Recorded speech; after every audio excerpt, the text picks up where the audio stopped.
En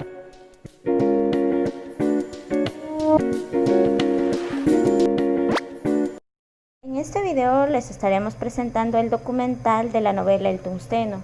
Sabemos que César Vallejo fue uno de los mejores en la literatura de nuestro país, aquel que revolucionó con sus escritos, siendo el autor de esta novela que le estaremos presentando a continuación. Quisiera hacerles esta pregunta: ¿qué piensa de la explotación de los trabajadores? ¿Cree que hasta la actualidad sigue existiendo? Si desea enterarse por qué le hice esta pregunta, conocer sobre la vida de César Vallejo y lo más importante, que conozca de nuestro documental, le invito a ver este video. Inició sus estudios primarios en el Centro Escolar número 127, ubicado en Santiago de Chuco, su tierra natal. Posteriormente, culminando el año de 1908, pasó a la institución educativa San Nicolás, donde continuó sus estudios secundarios. Sin embargo, con tanto esfuerzo, ingresa a la Universidad Nacional de Trujillo en 1913, optando por desenvolverse en la Facultad de Filosofías y Letras, lo cual desafortunadamente tuvo que dejar los estudios por diferentes razones, pero aparentemente su amor por los estudios permitió que retome nuevamente. Y es así que finalmente, en 1915, con tanto esfuerzo y dedicación, logra graduarse de bachiller, presentando como tesis el romanticismo en la poesía castellana. Pese a esto, por aquellos años se asoció a un grupo intelectual denominado el Grupo Norte. Este grupo unió a muchos artistas, escritores, filósofos y muchos más. Para Vallejo llega un momento muy tormentoso de su vida, porque su querida madre había fallecido. El poeta, en su agonía, comienza a consagrar estrofas y poemas. Después de todo, Vallejo regresa a Santiago de Chuco, donde asiste a una fiesta patronal, y ahí es cuando lo involucran en un accidente y lo encarcelan injustamente. Al estar entre rejas, Vallejo comienza a escribir 2 libros. En 1931, cuando el poeta residió en el turbulento Madrid de la Segunda República, fue aquí donde escribió la novela Tungsteno. César Vallejo se casó con Georgette Philippard en 1934. Según su esposa Georgette, esta novela Tungsteno fue escrita rápidamente, pues dice que César solo se demoró 3 semanas en escribirlo para luego ser publicada. César Vallejo falleció el 15 de abril del año 1938, un viernes, en París, de una enfermedad que aún se desconoce. Comienza con una descripción de la Gran Indiada, que inicialmente se vierte en la empresa minera norteamericana. La tranquila vida del pueblo se convierte en una bulliciosa y alterada ciudad por la circulación masiva de los dólares. Los Horas, quienes vivían cerca a la empresa Mining Society y que después son despojados inocentemente de todo lo que poseen, principalmente por el comerciante José Marino. Luego se produce una horrible y repugnante escena donde los personajes principales, incluyendo a Mr. Take y Mr. Weiss, forman parte de la violación de Graciela la Rosada. Los hermanos Marino, José y Mateo, quienes se enriquecieron robando y estafando como agentes al servicio de la empresa minera, son aliados del subprefecto en la pesquisa de conscriptos para el ejército, así como de los trabajadores para la empresa. La captura de 2 indios, Isidro Yepes y Braulio Conchudos, y la muerte de este último produjo un levantamiento del pueblo y la posterior represión del mismo. El juez limeño, el comerciante José Marino, el cura Valverde y el subprefecto Luna ilustran una inhumanidad indescriptible que se refleja también en la crueldad de los gendarmes y en la insensibilidad de los vecinos del Colca. El audaz Servando Guanta tiene la inmensa valentía de protestar contra la injusticia. Finalmente, se dan discusiones y reflexiones políticas entre Servando Guanta y el agrimensor Leonidas Benítez. Guanta les habla y les ilustra del movimiento revolucionario mundial en la que todos los injustos exploradores serán vencidos y los obreros e indios de todas partes del mundo serán liberados. Benítez se muestra resistente y finalmente acepta ponerse al servicio de la causa de los obreros.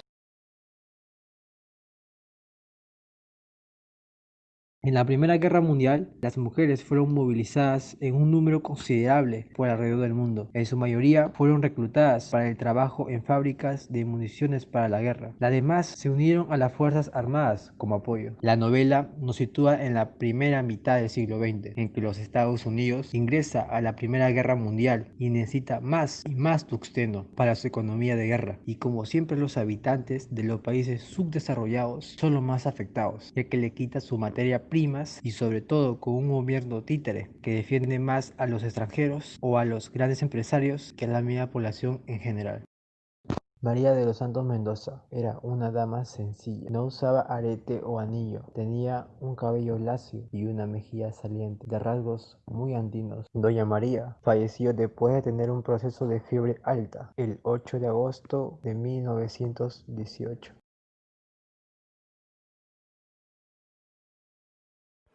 El tungsteno reflejó una época muy difícil vivida por los indígenas peruanos, que fueron explotados de distintas maneras, en este caso por los dueños de la minera Mining Society. Esto reflejaría la situación aún vivida en los lugares más vulnerables de nuestro país y que en escasas veces recibe la atención y apoyo necesario por los gobernantes de la nación peruana. Además, refleja la organización social establecida. Cabe mencionar que de igual manera esto sigue existiendo en la actualidad, causando así discriminación u otras actividades deplorables hacia la diversidad que existe en el Perú.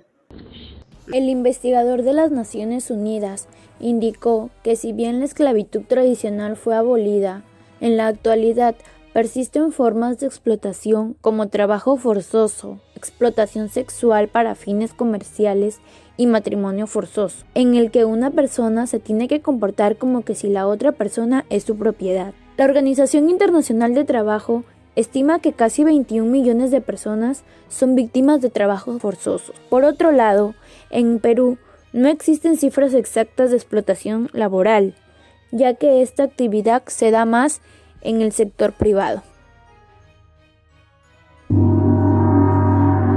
Mi opinión sobre la explotación laboral es que lamentablemente es una realidad. La gente en ese tiempo de pandemia necesita trabajar con todas las pérdidas que han tenido esos meses y los dueños lamentablemente se aprovechan de eso.